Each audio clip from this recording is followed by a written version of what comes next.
Мы поехали в горы Франции и поставили себе одну цель – забраться как можно выше. И в итоге мы поднялись почти на 3842 метра, прямо напротив Монблана. И это будет ближе к концу пути. А в этом видео самое начало, через Труя и Гренобль. Вся дорога до горнолыжного курорта Изола 2000. И начнем мы, конечно, с самого главного – со сборов и отъезда из дома. Вещи были собраны еще с вечера. Оставалось перенести все в машину, разложить, закрепить и проверить, что ничего не забыли. Луфи занимает свое место, он уже знает, где он будет ехать и очень ждет поездки. Все на местах, можно отправляться. Мы готовы ехать в наше путешествие, все готовы, особенно Луфи, уже давно бегал, всех подгонял. В первый день нам предстояло добраться до французского города Труа. Дорога около 6 часов. По плану одна остановка. Подзарядить машину, перекусить и размяться самим. Обычно мы не едем больше 3 часов подряд, лучше несколько коротких передышек, чем один долгий рывок. Дорога далась легко. У нас первый перекус. Едим онигири, пиццу. Мы доехали, заселились в отель и отправились изучать город.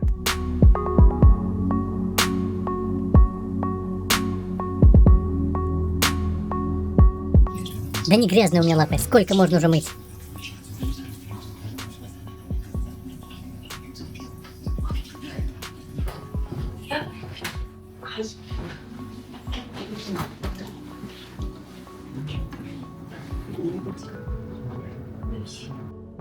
А мы доехали до нашего первого города остановки, французский город Троя. Соню и Луфи мы оставили в гостинице, они устали и на улице очень жарко. Сейчас плюс 36, и на самом деле даже нам ходить тяжело.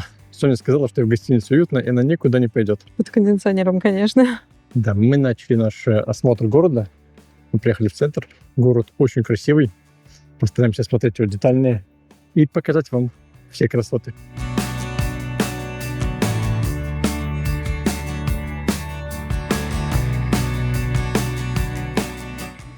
Мы попробуем зайти в это здание. Надеюсь, что можно снимать. Главная жемчужина Труа – кафедральный собор святых Петра и Павла. Его строили больше 400 лет с начала 13 века и до 17. Столько разных эпох, а внутри все сложилось на удивление цельно. Стоит войти, и попадаешь в огромное светлое пространство. Своды уходят вверх почти на 30 метров. Вытянутый неф тянется больше, чем на 100. И все это будто парит над тобой. Но главное здесь свет. 1500 квадратных метров витражей. Цветное стекло 13-16 веков ловит солнце и заливает камень красками – синими, красными, золотыми. В солнечный день кажется, что весь собор светится изнутри. Пойдешь исповедоваться? Что? Исповедоваться пойдешь? Исповедоваться, да. Как тебе храм? Мрачный. Мрачный. Такой красивый, атмосферный, я бы сказал. Да, атмосферный и очень мрачный. И паутины там очень много, и хотелось побыстрее выйти.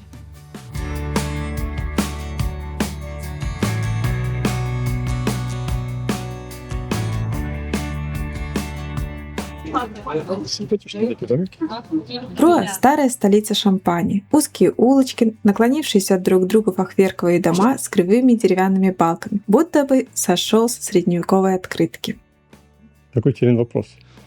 У многих, когда говоришь о Франции, ассоциация именно с Парижем. Мы были в Париже, мы были в многих городах Франции. Что ты думаешь, какая у тебя ассоциация с Францией? У меня ассоциация с Парижем, что это очень грязно и воняет. На мой взгляд, Франция — это как раз такие вот городки небольшие, атмосферные. Потому что лично, на мой взгляд, именно Париж... Ну, согласись, Париж, он очень грязный, все здания грязные. Слово просто мы были. Когда были, нам как-то не сильно зашло. Вот такие городки каждый раз радуют. Мы были в Париже 2 дня. А в следующий раз мы просто проезжали, да? Но Да. не На окраине. 2 дня. Ну, возможно, нам не повезло. Это было неправильное время, может, неправильное... Ну, согласись, мы останавливались рядом с Парижем в городке, и там прекрасный городок, очень красивый, очень чистый. Но... Вообще, как бы я сказал, если вы хотите посетить Францию, именно почувствовать атмосферу Франции, то едьте точно не в Париж. Какой-то вот такой город, как Троя, либо окрестности Парижа, тот же Энтони, намного более атмосферные. Либо посетите вот Энтони идеально и сравнить, потому что рядом с Парижем, то есть побывать и там, и там. Такие вот, как Троя, вообще вот атмосферные, большие города, красивые. По мне, просто когда речь заходит об атмосфере Франции, хочется чего-то такого более уютного, да, можно даже сказать, деревенского какой-то такой атмосферы. А не когда, как вам, каждые 30 секунд кто-то подходит и пытается продать статуэтку Эйфелевой башни. Сам город выбрались, именно маршрут заранее не продумывали, поэтому сейчас немножко так блуждаем. Думаем, куда идти, просто отходим, любуемся видами, потому что в городе много всего интересного.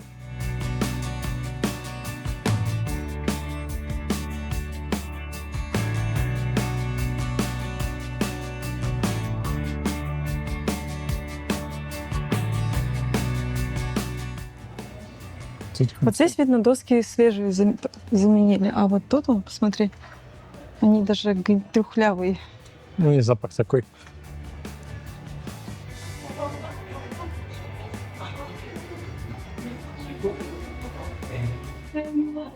Вот, мы ходим часа полтора, не больше, но уже зажарились. Зажарился я, нормально. Я зажарился, мне уже воды не хватает. Очень жарко. 36 для меня это перебор. Но мне кажется, в Нидерландах, когда 36 было жарче, чем здесь. Это просто были рабочие дни. В отпуске по-другому ощущается. Как тебе вообще впечатление? Мне нравится город. Совет. Какой? Рекомендация. Рекомендовала бы ты посетить этот город? Да, только, наверное, в кроссовках, не в каких туфлях, не в каких босоножках. Такой какой-нибудь мягкой, наверное, мягкой Именно подошли. надеялись, чтобы погода была там хотя бы градусов 25, чтобы можно было долго гулять. Потому что здесь такая брусчатка очень старая, неровная. И дома узкие, получается, не совсем ветром не продаются. Тяжеловато.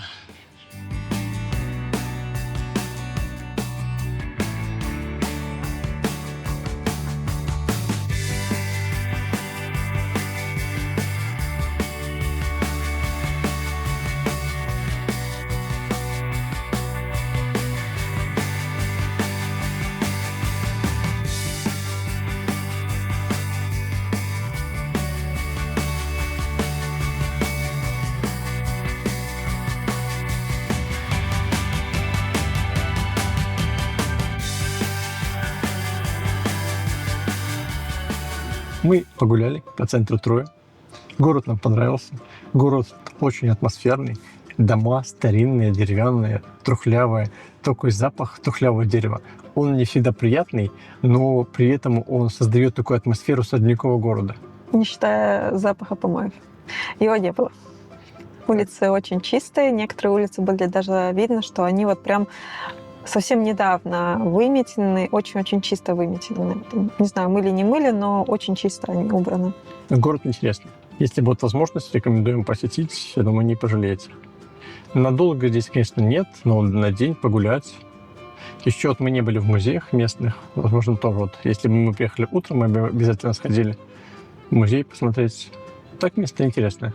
Да, здесь же музей и как-то картин художественный, скульптуры, картины, потом еще музей мозаики, витражей, да.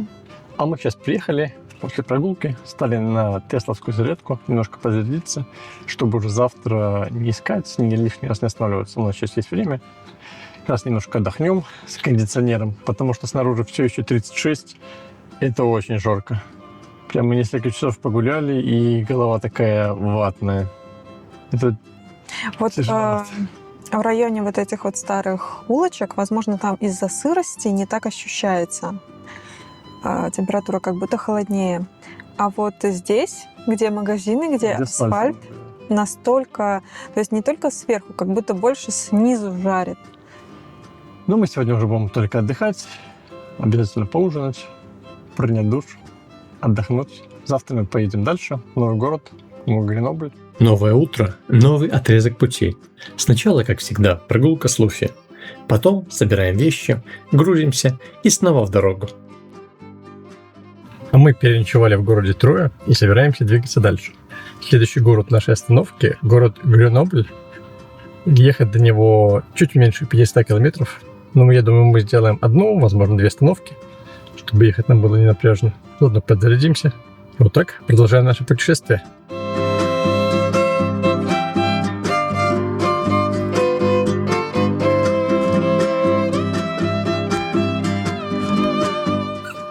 Мы приехали на зарядку. Луфи очень недоволен. Потому что сейчас первый раз так попали, что очень много людей и все места заняты. Вот можете видеть, везде стоят машины. Первый раз такая ситуация, придется вот немножко подождать, пока кто-нибудь уедет. Вот мы стали, а за нами выстроилась еще большая очередь. Уже прям очень-очень много машин. Начался сезон отпусков, и это тоже надо учитывать. Мы постояли в общей сложности, наверное, минут 10 и стали на зарядку. И нам нужно зарядиться минут 15. Да? Да. А? Да? А?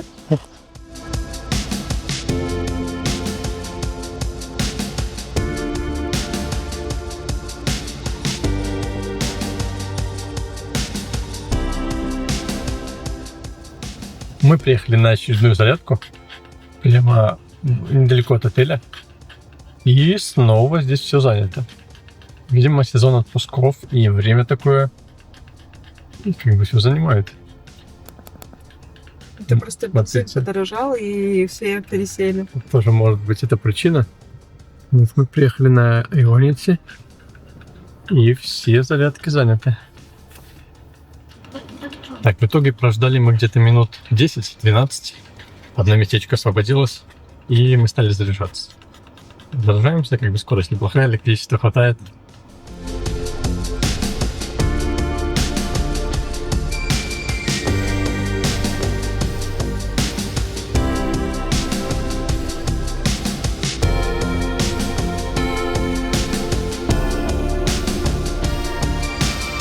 Мы заселились в новую гостиницу.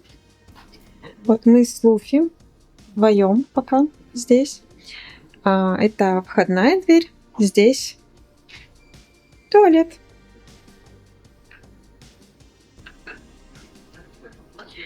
Туалет. Но в этот раз душевая отдельно. То есть она вот прямо здесь. Вот это вот душевая. И она стеклянная. И вот здесь вот раковина, отделена такой небольшой перегородкой, что может быть не очень удобно. С этой стороны все выглядит как столик. Здесь как бы, да, душ отгорожен такой шторкой. Мы как-то оставались в похожих гостиницах, и эта шторка была побольше, пошире, то есть можно было весь душ закрыть, а здесь она не закрывается. А так, в целом, обычный номер. Все, что нужно, есть. Туалет, душ, детская кровать и наша кровать. Все, телевизор. Луфи, расскажите, почему вы нервничаете? Потому что Соня еще не пришла, да? Да, Соня не пришла. Соня носит вещи. И поэтому Луфи такой весь переживательный. Мы остановились в гостинице города Гренобль.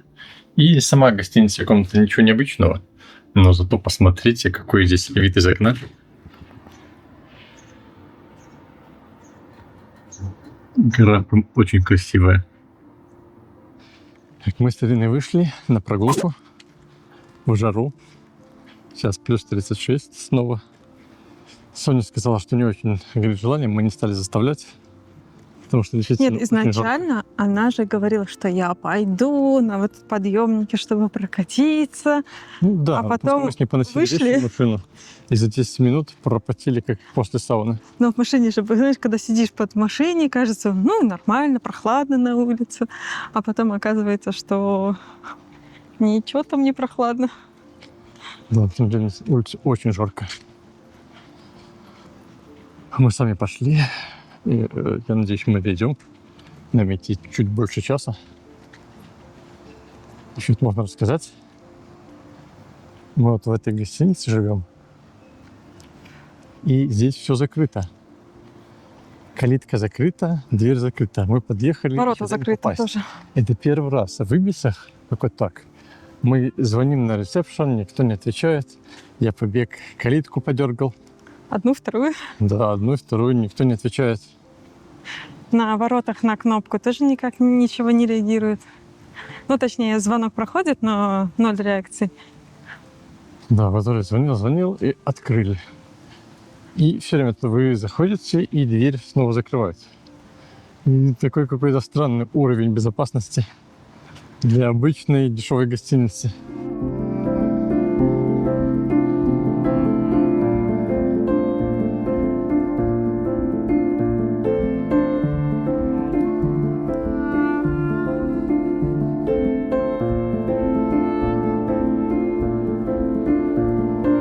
Смотрите, какие мосты над автомобильной дорогой.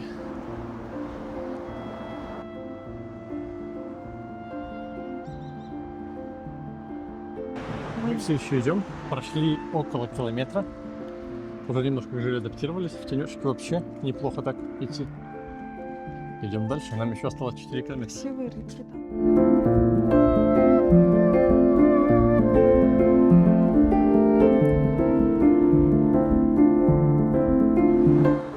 Смотрите, здесь в городе, в всех домах, народ многоквартирных, высоких, везде на окнах ставни.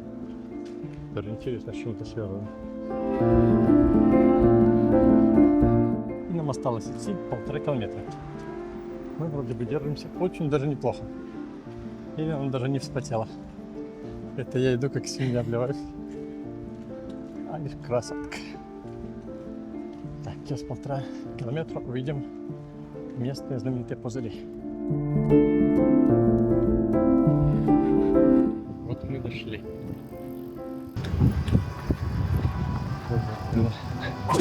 Пузырики.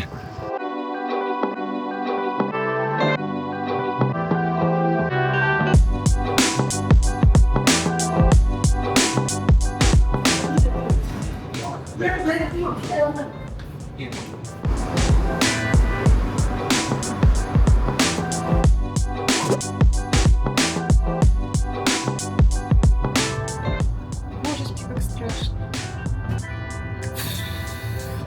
Выпустите меня.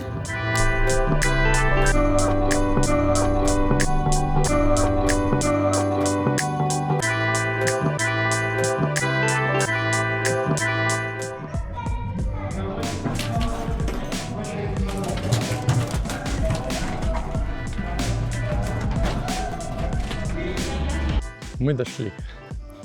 Дошли и доехали. Идти было жарко, а в пузырях вообще невозможно. Как в бане. Именно как в сауне вот сидишь, обжаривает.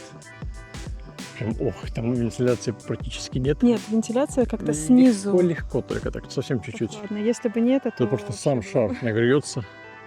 И прям пока доехали, прям все течет. Ну, интересно. И на пузырях было интересно покататься, и виды отсюда красивые.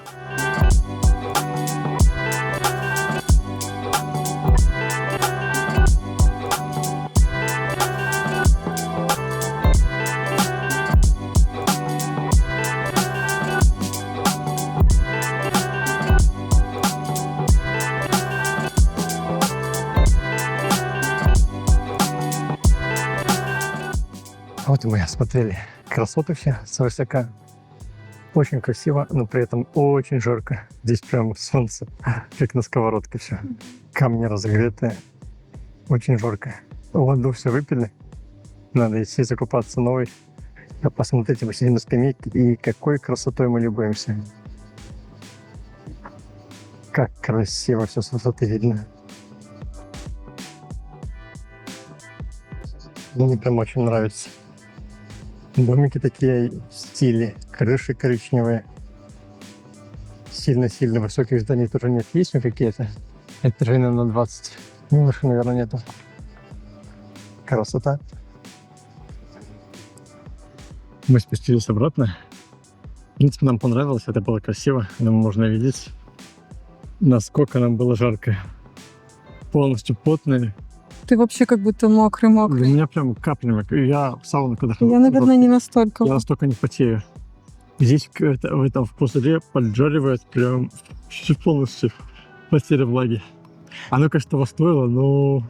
Зато вот сейчас мы спустились, и теперь здесь на улице, ну, прохладненько. Можно курточку накинуть. Ну, не курточку, но вполне себе комфортно вот так вот идти, и не чувствуется такой жары. Ну, в пузыре очень жарко. Ты прям очень мокрый. Сейчас пойдем искать воду, потому что без воды до гостиницы мы точно не дойдем. Я тоже мокрая, но ты прям просто ужасно. Где весь все у меня по рукам стекает, по ногам стекает. Мы сходили в магазин, купили попить. И теперь так хорошо идется. Прям свежо. Небольшой ветерок. И вообще прекрасно. Вот до того, как попили, прям уже тяжело было. Все пересохло. Говорить было трудно. И там один концов. Впереди у нас еще много приключений. Мы переночевали в городе Гренобль. Переночевали не без приключений. Лофи чувствовала себя не очень хорошо. Поэтому если как раз нам пришлось вставать и убираться. Но ничего. Мы продолжаем наше путешествие. Сейчас мы быстренько заедем в магазин. Надо закупиться немножко продуктами. Затем поедем к очень красивому мосту через реку. И затем поедем в горы.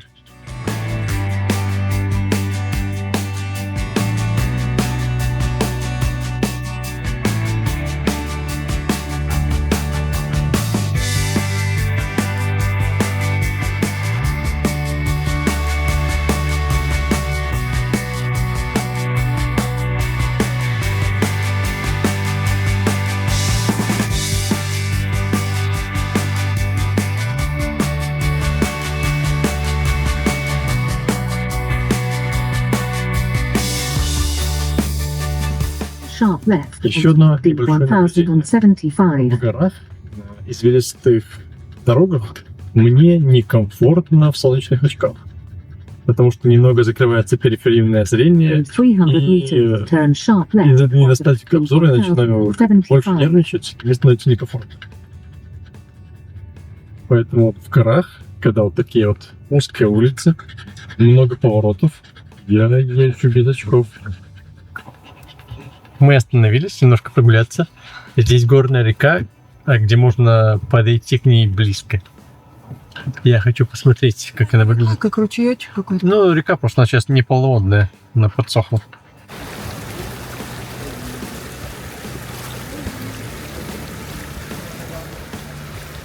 Очень давно хотел вообще походить в горной реке. Не знаю, вряд ли буду переходить, она слишком быстрая. Но, по крайней мере, покажу просто.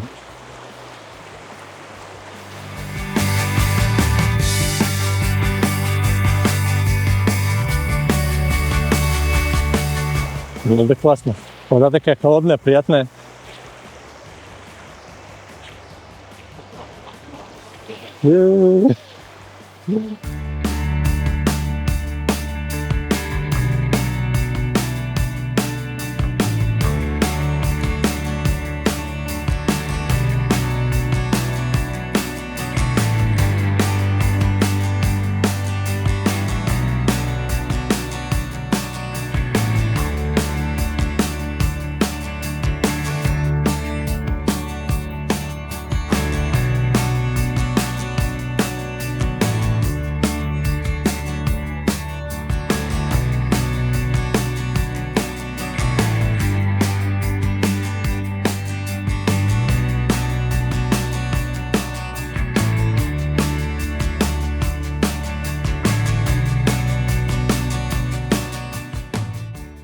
Вот такие в горах светофоры в местах, где очень узкий проезд.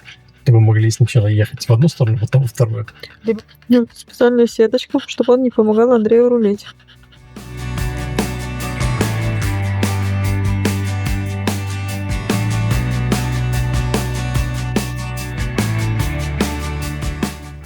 Хочется немного рассказать об ощущениях вождения в горах. Физически, конечно, устаешь. Устаешь гораздо быстрее, чем от обычных дорог, потому что нужно постоянно концентрироваться, но при этом морально отдыхаешь. И я прям кайфую от всех этих поворотов. Дорога абсолютно не скучная. И она такая прям восхищает. Да, я зеленею с каждым поворотом все больше и больше. Если бы еще можно было виды рассматривать, было вообще. А так прям по мне такой подъем ментальный. Красоты. Физически, да. Я пока еду, еще все хорошо. Но как только я выйду из машины, там накроет. Я снова такой стану заторможенный чуть-чуть. Вот и мешком по голове дадут. Но до остановки, в принципе, у меня это не будет срабатывать система. Буду веселый, но морально у меня прям такой подъем от всех этих гор, высот, дорог, перепадов, высот. Я прям кайфую. Мне очень нравится.